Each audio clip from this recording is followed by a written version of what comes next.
I'm Ariana Grande. Hi, I'm Cynthia Erivo. And you're listening to the Broadway Podcast Network. Visit bpn.fm to discover more.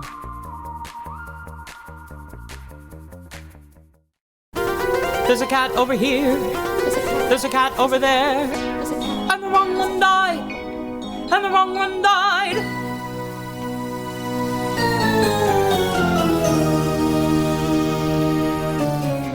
Welcome to The Wrong Cat Died, the podcast breakdown of the catastrophe. I'm your host, Mike Abrams, and today we have another amazing guest. He was Munkustrap on the Royal Caribbean cruise Oasis of the Seas in 2016. So welcome, Brett-Marco Glauser, and thank you for joining me. Thank you for having me. I love talking to Royal Caribbean, especially since I believe you did the full show in 2016, right? Because there was a point where they flipped into a 90-minute version. Mm-hmm. And so we're going to get to your time on the boat. But I always got to start. What was your introduction to Cats? Was it the 1998 movie? Was it seeing it live? What was your very first viewing of this show? So, interestingly enough, I didn't see Cats myself until the most recent Broadway revival. Okay, so that was also 2016. And so it was after I got off the boat. Wow. And it was the third time that I had done Cats. And I'd never seen a production. I'd only been in it. So you had never seen it. What about movie? Not even the 1998 movie? After the first time I did Cats, I think I watched the movie, but that was never the canon for me. My relationship with it was always in the junkyard. Okay. So you've never seen it. You're a performer. I've now seen it. Now you have. But I mean, at the time, let me go back to 2016 then. Before you've seen it, when you do it, you said you've done it 3 times. Mm-hmm. Was the first Royal Caribbean, or was that? That was the third. So that was the. Walk that me was through the Apex. history. Tell me the first 2. Oh, I got a great community theater production. Let's see. After my freshman year of college in 2012, that's aging myself. And it was really just as special as any other production of Cats, even though in retrospect, we were definitely on a community theater budget. Okay. But it was the creative team who were just community members, really passionate about theater. And they changed my life forever in a million ways. This is Louis Polina and Richard Emilius, Jordan Brennan. I will call them out any day. But they chose Cats because they were scared of it. It was a weird show. They had done all the regulars. Their musical theater canon knowledge was paramount, and they wanted a challenge. So they picked Cats. Wow. And pulled a bunch of us along with them. And how long was this run? Was this a couple weeks? 2 weekends. Couple months? 2 weekends. Yeah. Wow, so really quick. Oh yeah, because this was a stock community theater, so we'd be rehearsing during the afternoons, one show, and then go and perform a different one at night. And then if you were part of the alumni show, you could come in during the day because it was over the summer, and you're doing 2 and 3 shows. But one of them was Cats. Wow. That is fascinating. Where in the country was this? This is southeastern Pennsylvania. Okay. In Bucks County. So you're doing a couple weekends, mm-hmm. and this is your introduction to the show. You've never seen it. You don't know any of the canon. You're doing 2 weekends. Are you Munkustrap at this time? Who are you performing as? I am McCavity, who they chose to double with Alonzo. Okay, so McCavity and Alonzo. So you're playing the villain. Yeah. It was thrilling because all of us were terrified. None of us, some people had seen the movie. People knew the gist of it, but no one had done the show.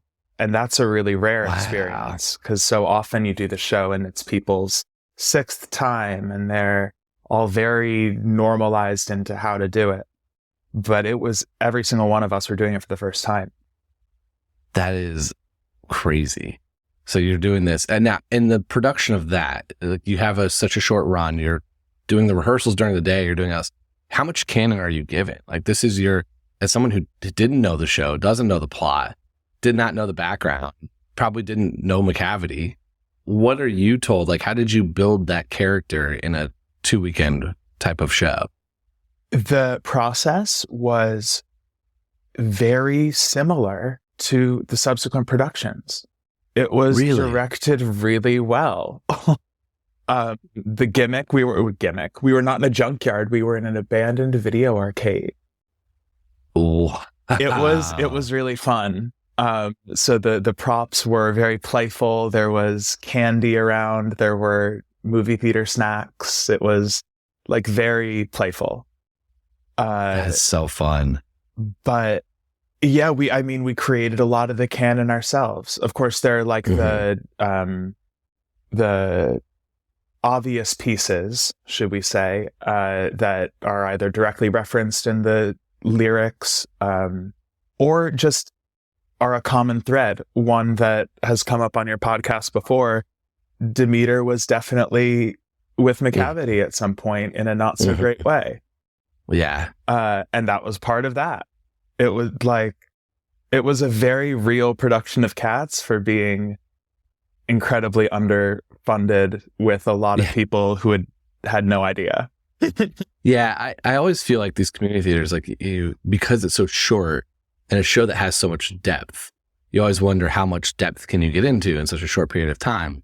But at the same time, it's still theater and a production and time put into it and rehearsal. And there is the choreography and learning the show, but there is also building this kind of like, especially in Cats where it's open, you get to kind of build a piece of that yourself. And so I love to hear that it's not, I never would expect a community theater to be like, oh, we're going to rush the process. We're going to do it quicker. You have a different budget. But I love hearing it's like, no, we're going in. We're going all in on this, and we're bringing this to life to the way it should be.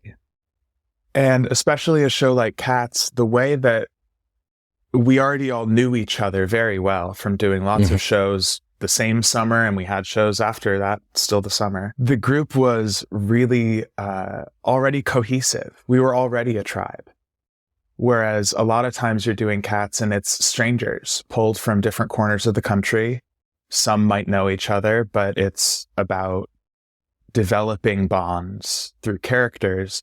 We were all friends. We had been on stage a bunch together. It was about adapting our pre-existing relationships to these characters. And it came together very naturally. I'm really proud of that production, even if the photos say otherwise.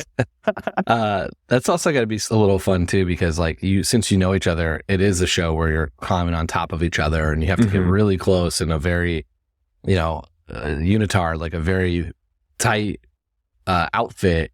So it's good to have that relationships already, because it makes it easier to kind of get on all fours and be cats together, which I'm sure is a little jarring the first time you're doing it.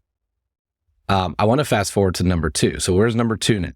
Number 2 is a summer stock theater while I was in college, and a lot of my college classmates were in the same production. And we were all upstate New York. And it wasn't a union production or anything, but we were all very excited to be there, working professionally. We were getting paid. I might have been the only person to have done Cats previously. So you're bringing all the knowledge I'm to the team. And this time I'm Munkustrap. Okay. So at least it's appropriate that I know what's going on. So this is same type of deal. You're, again, quick production, like summer stock theater.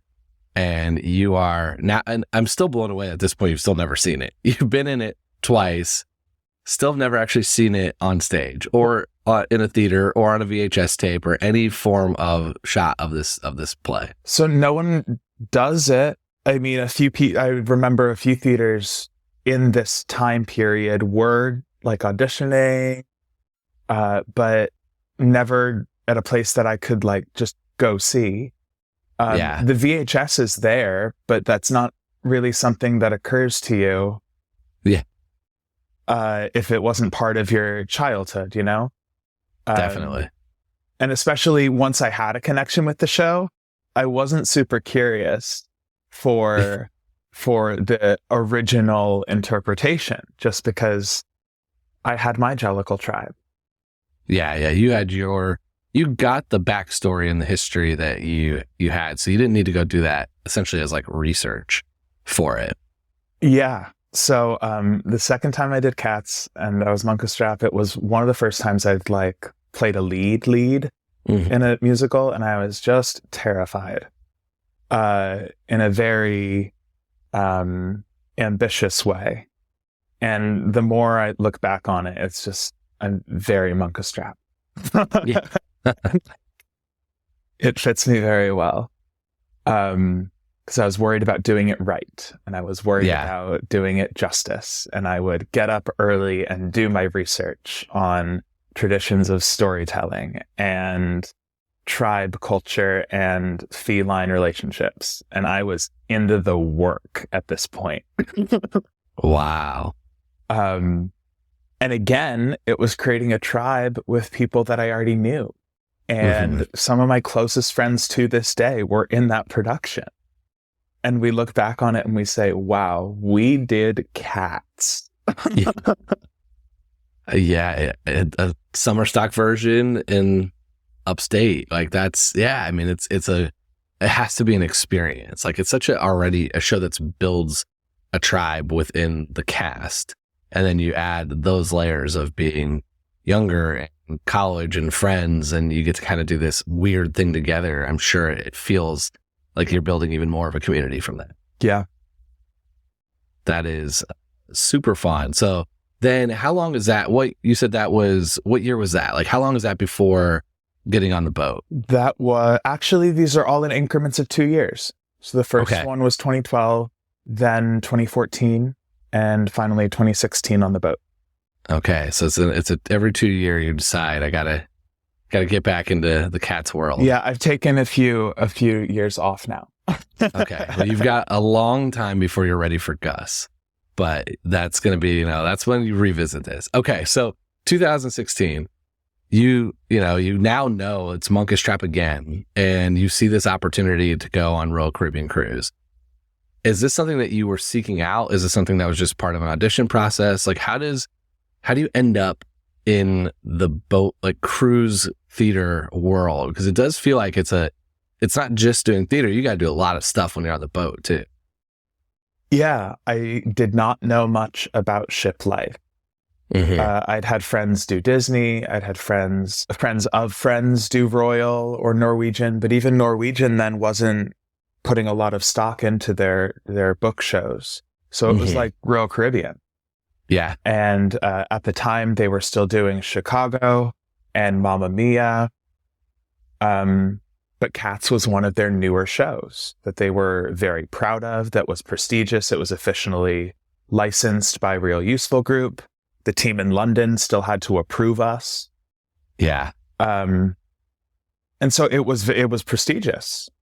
But I mean, I'm pretty fresh out of college. I'd had a couple jobs over the summer, but then it's the fall, and this is something I'm right for. It's a role I've played. It's a step up in my career. From what I had heard, you save a lot of money on cruise ships. Yeah. So it is absolutely the job that I was interested in. And I got an agent appointment to sing on a Monday. And I went in with half the packet, and then they gave me Peaks and Pollicles and said, come back in a half hour. And I said, can do. Yeah. And the guy sitting next to me had never heard it before. Yeah. And I just say, oh, it's a rough life. At this point, you obviously know the show and you're going on. I think you're the fourth cast for the Oasis of the Sea. So That's it's right. Still pretty fresh for them. I think they're learning it. I know they built the boat around the Grisabella's like platform essentially. So like they actually started with that. And so you're going on this now. How many people in your cast had done Cats when you got to the cruise? Like, was it just you, or were there a few that had some other experiences? There were quite a few who had done cast number 2. Okay. The rules of ship life are that you can't be on board for a certain amount of time without time off on land. And so the done thing in a lot of cruise ships, I believe to this day, because I still see people going back and forth, is to do a cast and then you have a cast off and then you do the other cast. So that, like, there's a lot of cats that were in 2, 4, 6, 8, 1, 3, 5, 7. Interesting. And so not they all the way mandate a through. year on land. Okay. But particularly like the old dudes. That's a sweet gig. So Doug Eskew, he was not about to stop just going and sitting on a tire. So he was a common thread between a lot of us. And even when I got back to land and I talked with other casts, we shared so many friends because there were people that had done it on Royal before that were going back to do it again. People that I met on Royal are still doing the international tour. Yeah. That was really my introduction to the global community of cats. Yeah, plenty had done it before. It was also new to some. But this was my first time in the proper canon. So I was nervous all over again. And I'd been a lead at Summerstock, but this was like a big boy job. And I'm Munkustrap. So it was, I felt the same neurotic pressure all over again, which I'm still right for the role. For sure. So let's talk about that canon. So how did you build the canon knowing that you're going to have a much longer stay with the character? Was it stuff that came through rehearsals? Is it stuff that came over the time of the ship? Like, where is, and what is your Munkustrap canon? So we built the canon. It was actually the second show that we prepared at Rehearsal Studios. We got there, we spent 2 weeks on the production show, which is just a 90-minute variety with pop music. Yeah. Yep. And then we had a whole month for cats. Okay. A month of Monday to Saturday, 10 to 6. Everyone's usually called the whole time. So really intensive and led by Michael Clowers. Okay. And David Rosales. And their guidance and canon was so sentimental in an introspective way, in a community building way. It was such a safe space. And I mean, all 3 times that I've done this show, day one is crawling on the floor. Yeah. I feel like that goes without saying, but I'll say it. Day one is crawling on the floor, rolling around, playing being a cat, identifying what you like about being a cat, thinking about how cats interact without anything to say. We're not talking about telling a story yet. We're just fooling around. Yeah. And they'd say, and we're just in a big empty rehearsal studio, and they'd say, okay, hide. We'd say, hide. Try to hide. Or they'd say, find someone, and it's all nonverbal. I mean, so we're not discussing things explicitly, but find someone and understand a relationship that you might have with them. At this point, we only knew each other's character names. If we hadn't done the show before, we don't really know who people are. But of course, the advantage to having done the show before is I know how I'm supposed to generally interact with the kittens. I know that I'm not gonna screw with old dude, you know? Yeah. There's certain things that are just obvious that I'm not really gonna play with just because it's the first day of rehearsal. So then after we roll around on the floor for a while, we circle up and we get the story of cats. And that was when we were distributed our makeup plots with our 3 words. And we had little one-on-one meetings with Michael to discuss the 3 words and kind of flesh out what our narrative could be. And it was just so personal, which now I just have trouble seeing other productions be that personal in a commercial entity. Because it's one thing to be a community theater where we're all doing it because we love it. It's another thing to do it at Summerstock where we're all in our first couple professional gigs and we want to do right by our teachers and all of that. But now the same kind of care is being taken when there's real money behind it. And that is rare. So even at the time, I'm like, this is thoughtful. This is healthy artistry. It was a real gift. Do you think some of that is because of the show? Like Cats just brings that out more than other shows, just given the nature of how it is. Like it's hard to go, you kind of can't half-ass doing Cats. Like it won't work. And so I do think there has to be some of the story is being told through the characters, mostly non-verbally. And so there has to be that kind of care put into it. And so I'm curious if that's a Cats specific thing or if it's just this production or these people, or is that something that you've kind of noticed? It's certainly a common thread of the times that I've done Cats. Mm-hmm. And it's certainly much rarer in any of the other work that I've done. Okay.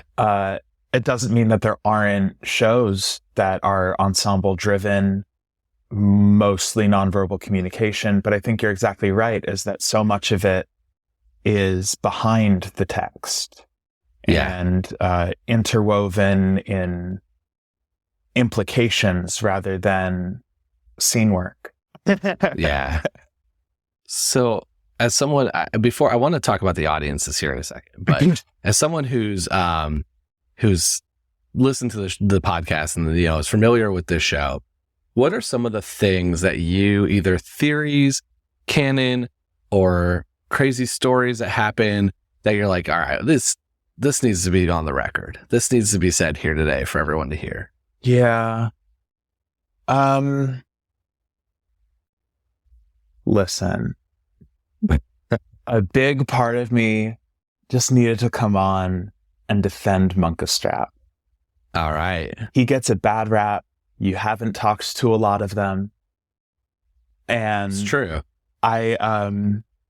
It's a rough time being in a leadership position when everyone's just trying to fool around.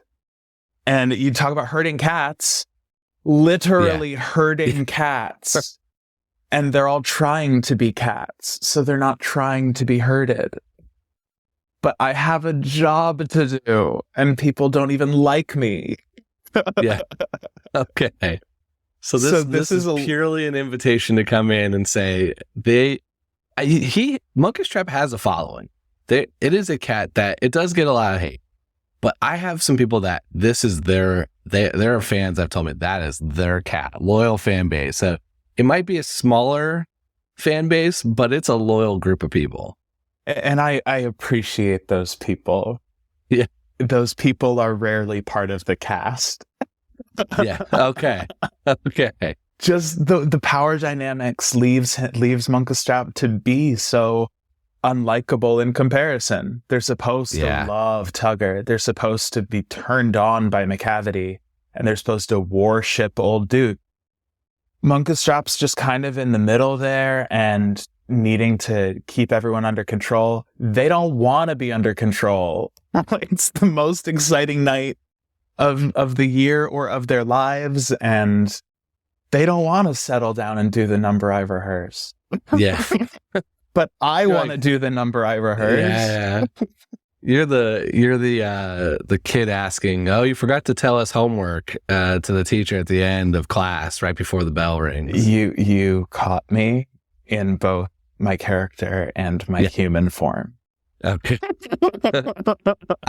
You know what? I'm here for it. I'm glad I could give you a platform to defend Monk and fruitlessly you and everyone else out of there. We're going to take a quick break and then we'll be back for more of The Wrong Cat Died. Okay. I want to talk a little bit about audiences, because since you did an intermission version of the audiences, it's a different thing where you don't have a paid, you when most people are seeing it, they are paying for a ticket, they know what they're going into, and they're there for that reason. And this is the reverse. They are there for a cruise, and you all are performing, and you are putting a ton of effort into this. But because of that, it brings a very different dynamic. And so I want to hear a little bit about what the audiences were like, and then any crazy stories that you remember from this. The audiences were phenomenal in the weirdest ways. Like, Okay. the cruise provided the best and the worst audiences for Cats because it's people that wouldn't go see it. So they're either surprised and horrified or surprised and delighted, but like surprise is what we're going for. Yeah. So it was the best and the worst, but I kind of loved that because very few people knew what to expect. Mm-hmm. And their experience was very much in our hands. I mean, aside from the fact that it's a weird show, which is... Yeah, I mean, that's part of it. It's part of it, but not everyone knows because it's included in the price of their ticket. So they don't say it's free. They say it's included in the price of the cruise ticket. It's paid for as part of the cruise. It's prepaid. And you do have an opportunity when you are doing your cruise check-in or stuff to declare what night your ticket to Cats is. Because theoretically, every show is spoken for, or every seat is spoken for every show. Did it feel that way, or just no? Okay, no. People miss their ticket all the time and had no intention of going whatsoever. And then intermission. I don't know that even half the audience ever stayed, which was both demoralizing, but also it was kind of like weeding out the people who weren't in for it. So on the other hand, Act 2 was always more intimate because there were literally fewer people in the house, but it was also the people who were buying in. Yeah. So it was, it wasn't as, horrible than people who had paid a lot of money, have high expectations, and are not enjoying themselves, stuck in their seats for a whole second act. People rolling their eyes and checking their phones because they're not having a good time. No, they left. They're at the bar now. Yeah. They said, "We'll catch up with you later. We don't want this. We're playing tennis." Yeah. So it comes with good and bad, but we had all of Act 1 to screw with the people who didn't want to be there. And that was great. It is. I had never thought about it until I talked to my first Royal Caribbean Cruise cast member that Act 1 ends with Little Memory. And if you're not familiar with the show, you know that part of that song and you think it's over. So there are definitely, I think, some people that maybe thought, oh, I saw the stuff I knew, the one song I might have known, and then leave. And then there's also, to your point, the people that just, they took their spoken for ticket and then realized it's not for them and sat through until it was awkward because they didn't want to get up and then left at intermission. I mean, and people left during the show too. People left during Act 1. It was funny to see how many people we lost even just during the overture as they realized what they were in for. Not the overture, the first introduction prologues. Yeah. It's definitely jarring if you're not expecting it, right? It's a different scene, it's a different vibe. It's a dance heavy show. And as someone who's had that experience with a spoken for ticket given to me, I at least knew it was two acts. So I wasn't like ready to leave intermission, but I wasn't expecting what I saw. I just did not really know. I walked in pretty open and knowing no knowledge, just that it was Cats. I knew Memory and Cats, and that was it. And it was a lot. And so if you're not ready for that, I walked out being like, this was fascinating, because I saw the revival. But I can imagine being on a cruise ship where you're going to drink and gamble and lay out in a pool and then going in and you're starting with green eyes, or, you're starting with a cat scaring you in the aisle, or just even in general, that overture music. Like, it's a very different vibe than what most cruise ship life feels like. Agreed. It was a strong choice for the company. But that's, especially at the time, I know that they're still very much pushing their entertainment division, but other companies have gotten in the game with book shows. Yeah. Norwegian is now a huge player. At the time, it was prestigious, and it didn't matter if it was weird and off the beaten path for cruise ships, because that's what they were selling, as you were seeing art, capital art. Yeah. And I mean, the rest of the ship very much fit that. There were jazz clubs and salsa clubs and an ice rink, and with a professional ice cast, I should say, and an aqua show with world-class high divers. So they were like, their brand was top-tier entertainment, weird, fun, commercial, whatever it may be. Yeah. So we were the weird. Yeah.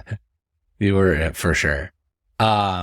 This is awesome. Okay, I want to talk a little bit about a separate thing, because I know that you did Cats in Quarantine and you participated in that in 2020, right? I did do that.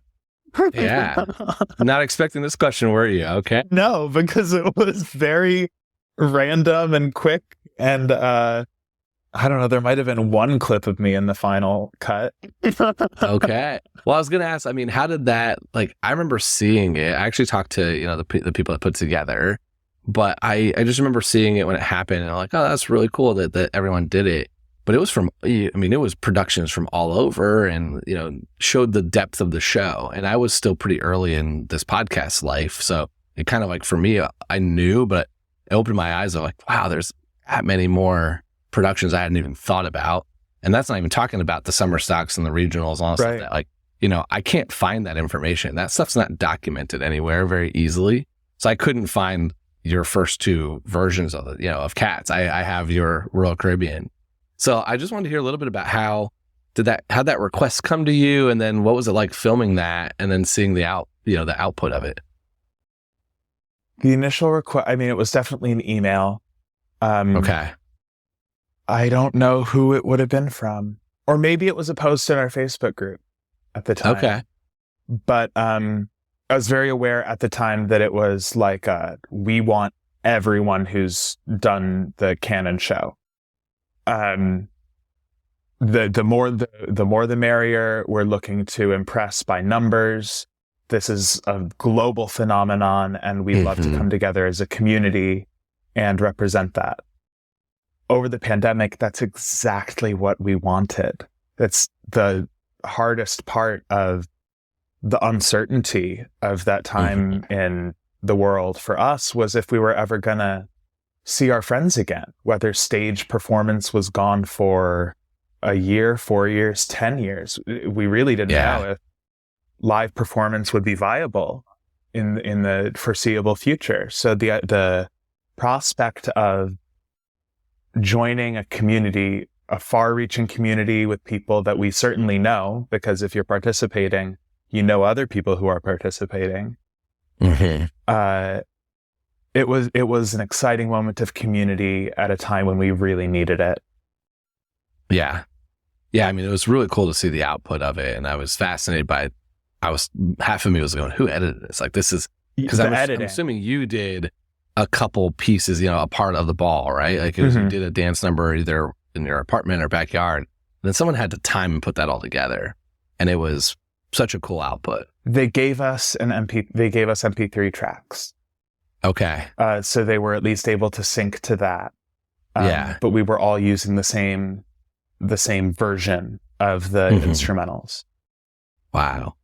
What a cool piece. That's another little weird, clearly not as, I think I surprised you with this question, but a cool piece of your Cats history. I guess that adds to, that was 4 years after. So, you took a 2-year break, and then that's a 4 year after. So now we're 4 more years. So you've got a couple months to figure out how to do something Cats related here to get back on track. That's true. I think right now my only opportunity would be the international tour. International tour. There are, I believe, still some regional productions happening, but I'm not sure where. Stuff seems to pop up every once in a while. And then the cruise just went back out as we're recording this. I think they're either on the boat or getting on the boat in the next couple weeks. So the funny part about the cruise life is that you're rehearsing for so long and you can only stay on the boat for so long. It's an ongoing cycle. If someone's not just about to get on the boat, then they're getting ready to hold auditions. And if someone's not finishing up their run, then they're prepping for the next one. It's always turning over. It's an endless machine. And I talk about the people who did casts 1, 3, 5, 2, 4, 6. They weren't not doing cats for more than a couple months, because they'd get off the boat, they'd go say hi to their family, they'd chill for maybe 3 weeks, and then they'd go back to Florida and start the rehearsals again. Wow. It was a really high turnover. I think it's different now for a few reasons, but the contract months have definitely extended. So people are doing it for longer. Yeah. And then of course 8 months, right? Is it now? I think it's around 8 months now. My contract was 8 months, but that includes 2 months of rehearsal. And now I think it's 10 months with 8 months on board. Months, 8 on the boat. Yeah. But then I don't know. I haven't done it. Maybe I'm lying. Yeah. Well, we can get that answer really quickly from a couple people who are now there. All right, let's do some rapid fire. If you could go on for one night, any cat, whether male, female, can do it, physically sing it, who would you want to perform as? That's a really good question. I think I have to answer it feasibly, because if I were to do the show again today, I feel like more of a tugger in my current space. And part of that might just be resentment and a desire to feel the other side of the tribe's energy.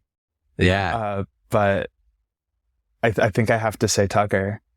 Going full opposite of Monk. You're going to take the other brother. Yeah, I don't want to. Tugger. Okay. I think I'm done being in charge. Yeah. Just want to wreak havoc. I love it. Okay. Who are your favorite and least favorite characters in the show? Oh, here's a hot take. One of my favorite cats is often not part of it. I love Griddlebone. Yeah. I love Griddlebone.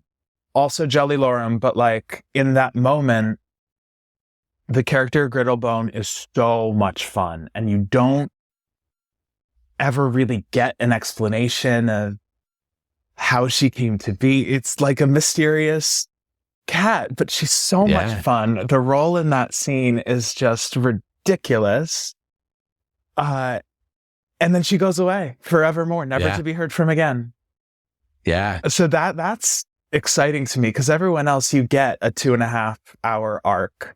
And you see a lot of them, and they can be mysterious, but by the end of the show, you're used to looking at them. Griddlebone's in and out. You catch her, that's a ridiculous costume, and then she's gone. You get, it's a story within a story, right? Like it's just a little piece of it. So it's true.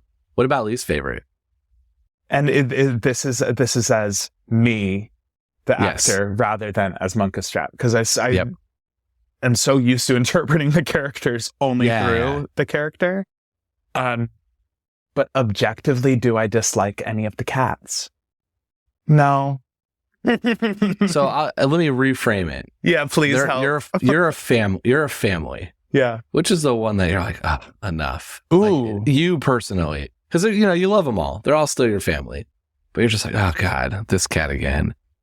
Today, but as you, and not as, because Monk, I'm sure, has a couple answers for that question. I don't know that I have a lot of time for Bustafer. Yeah. Okay. And good news, if you go back on the boat, he's gone. Totally? Yeah, he's out. What else does Gus do? I think Gus does Gus. Gus does Gus. Bustafer was Bustafer, and probably the opening number, dancing, and some other stuff. But that's one of the cuts to make it 90 minutes. Okay. Yeah, Bustafer, I mean, he didn't stick around for the choice. He's passing through. It's not that he's not a Jellicle. He's absolutely a Jellicle. But he just didn't seem committed to the bit. He might be the most common answer in this question, or at least the one that I feel like I hear. Yeah. Oh, I hate being predictable. Definitely get some hate, but I think it's warranted. Favorite song in the show? The Pigs and the Pollicles. Pigs and Pollicles. Okay. It's the audition song. Got you on the boat. You're ready. So for auditions, they had me do a couple. It was definitely Gumby Cat initially, and Old Deuteronomy, and then the callback was Peaks and Pollicles. Nice. Okay. I think Old Deuteronomy would be my second favorite. Yeah. Great choices. Okay, I got a fun one for you. Yeah, go. The fun question I always ask. I always do a different fun question. And what I'm curious for, knowing that you came on here to defend Munkustrap, is which cat do you think would come to Monk's defense quickest? Like if there's there's a bunch of hate going on and everyone's kind of annoyed that he's asking for more and more and more and trying to keep everybody in order. Well, who's the first one that's coming to his defense? Okay, here's who's on my side. Okay. Old Deuteronomy. Yep. He put the right cat in charge and he trusts me. Yep. But then I got along really well with Alonzo and Misto. Misto and I were tight. The kittens look up to me if they weren't already corrupted by Tugger. Because at least in my production Pounceville, he was Tugger's mini-me. He was never gonna be my friend, you know? Yep. Yeah. But Syllabub was super impressionable and she just wanted to do right. Okay. So Syllabub was my friend. Yeah. Right, so you've got like a lunch table worth of people you can have to at least the goody keep you going. Yeah. Okay. All right. Now, most important question, and you knew this was coming, but I've argued at length. I don't think Grisabella should be the Jellicle choice, even on the boat. So I want to know, who are you picking if you are making the Jellicle choice? Yeah. And I knew this question was coming, obviously. My immediate reaction is, of course it should be Grisabella, because that's who Old Dude chose. And that's kind of the end of the story. He's in charge. It's not worth discussing. But I understand that's such a Monk answer. But right I understand the spirit of the question. The teacher said that this is the homework. So we're going to do the homework. Okay. But that's all. I mean, that's how I played it, is that because Munkustrap doesn't want her either. He's built this whole community of deserving Jellicles, and it's not in his interest to reward the one person who's not in it. Mm-hmm. But boss says, boss does. So a lot of it is just having to live in that for so long that I've convinced myself. Gus is very clearly a popular alternative.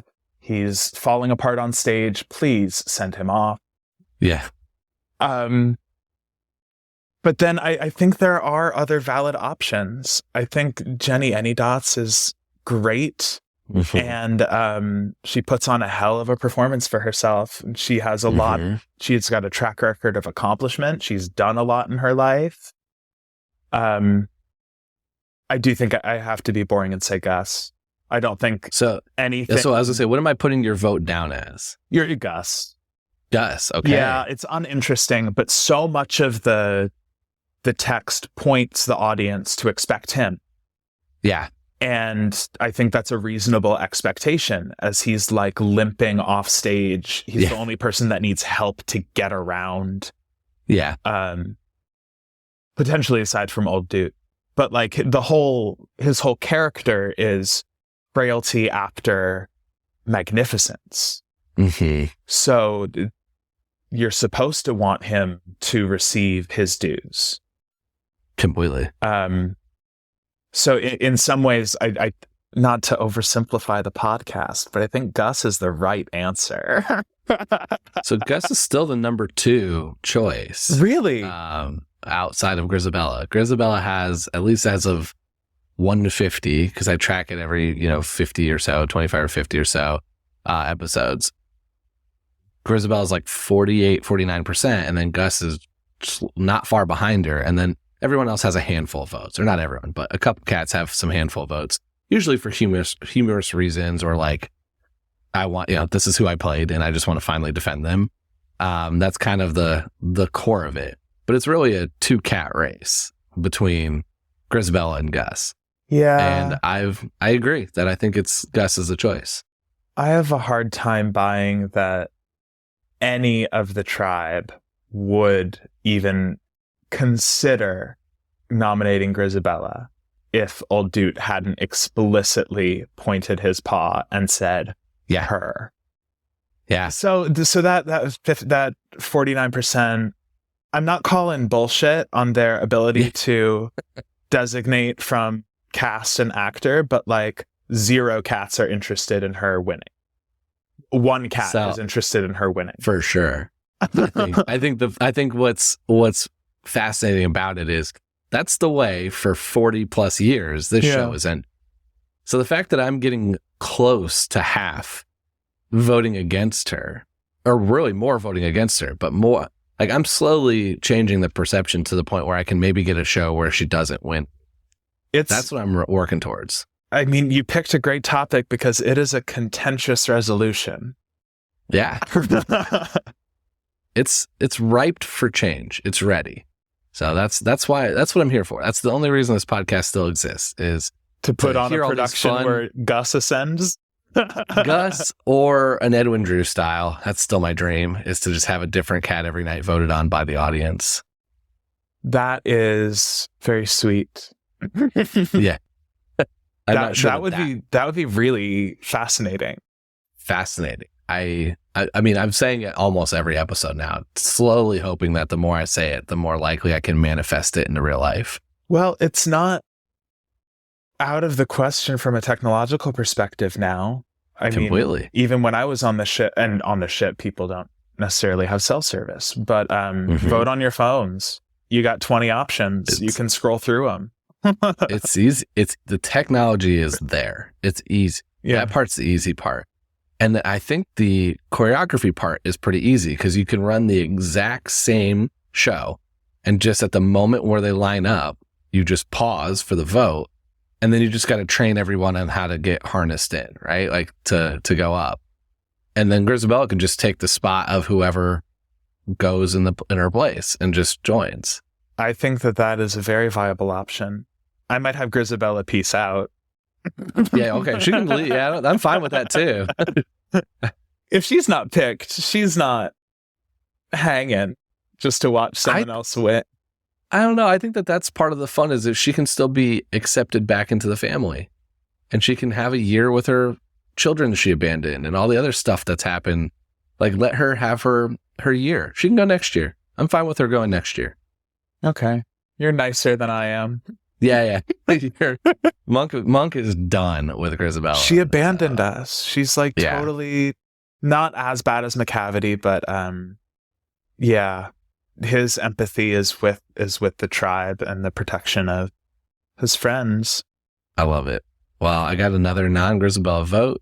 Learned some new things. Got some fun stories. Got a very strong defense for Munkustrap. What else do you need in an episode? So how can people stay in touch with you and keep up with everything you're going on in your life? Yeah, you can follow me on Instagram. My handle is @BMC Glauser, Glauser. I can't say I post every day, but I definitely post when something changes in my life. That's all you can ask for, right? Hopefully fun things coming up. So this has been super fun. I appreciate you coming on and sharing your stories and having some fun with us today. Yeah, thank you so much for having me, Mike. It was awesome. So thank you, and thanks everyone else for listening to this episode of The Wrong Cat Died, the podcast breakdown of the catastrophe. To follow along, you can subscribe on Apple Podcasts, Spotify, or any other listening podcast. Follow us on Twitter, Instagram, TikTok, and Threads at The Wrong Cat Died, or check out our website, thewrongcatdied.com.